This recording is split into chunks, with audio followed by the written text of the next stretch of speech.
In this video series, I will introduce the basics of writing academic essays. As part of your university studies, you will write many reports and term papers.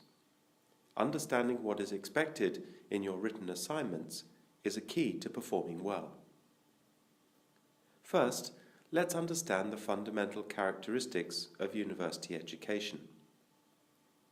There are three main levels of education: bachelor's degree, master's degree, and doctorate. Systems vary from country to country, but a bachelor's degree usually takes 3 or 4 years, a master's degree takes 1 or 2 years, and a doctorate takes from 3 to 6 years. The aim of this process is to take a person from being a student to being a researcher. In the context of university education, a student is someone who studies. To study means to acquire knowledge, techniques, and concepts produced by others. A researcher is someone who researches. To research means to create new knowledge, techniques, and concepts. Your graduation thesis in the final year of your bachelor's degree is usually your first attempt at original research. If you proceed to postgraduate studies, you will write a master's thesis during your master's degree. This is a longer piece of writing and must contain a significant element of original research. A doctoral thesis is usually the length of a book, and it must be a high-level piece of original research. People who want to become academic researchers must convert their theses into academic publications. A doctoral thesis can either be published as a book or split up into a number of academic articles. A very high-quality master's thesis might be good enough to be published as an article, but a graduation thesis is not typically at the level required for publication. Regardless of your level in the university system, you will also write many papers and reports. These are shorter pieces of work, perhaps to gain credits for a particular course, or perhaps written as first drafts of a longer thesis. Whatever the length and originality of the piece of writing, they all have something in common. They should follow academic writing conventions. These conventions are the main focus of this video series. In video 2, we will discuss the structure and format of an academic essay. In video 3, we will learn about the style of English you should use in academic writing. In video 4, we will learn how to reference your work properly.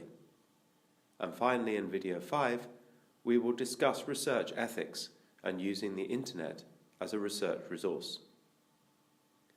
However, in this first video, we are considering the question, what is research? Understanding the nature of research helps you to understand your professors better. They are all researchers as well as teachers.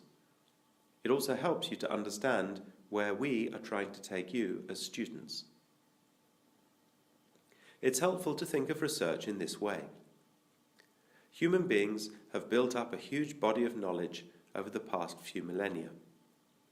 When you're a student, you choose a little bit of that knowledge and study it intensively. Your reports and papers are all small steps on the path to acquiring that knowledge. By the time you reach graduate school, you're shifting from study to research. You have begun to understand where the gaps in or boundaries of our knowledge are. The basic philosophy of the university system is that researchers collectively fill in the gaps and expand our knowledge. This process is never ending. The more we discover about human society and the universe, the more questions are raised. There will always be a need for more research. So what does this have to do with your reports and papers that you have to write as undergraduates? Well, from the first day of your university studies, you must learn and use the conventions of academic writing. Furthermore, your reports are effectively the first stage of any research project, literature review. A literature review is when you read the existing research published on a particular topic and then critically analyse it. In addition to your lectures and classes, your professors will ask you to read key texts in the field. You go to the library, read the books or papers, and analyse them in your own essays. When doing a literature review, you should not simply repeat what other people have said. You should try to add your own analysis and interpretation too. Through reviewing the literature, you learn where the gaps in and boundaries of our knowledge are. Even the most experienced researchers do literature reviews when they start a new project. Think of your reports and term papers, therefore, as practicing one of the most basic academic skills.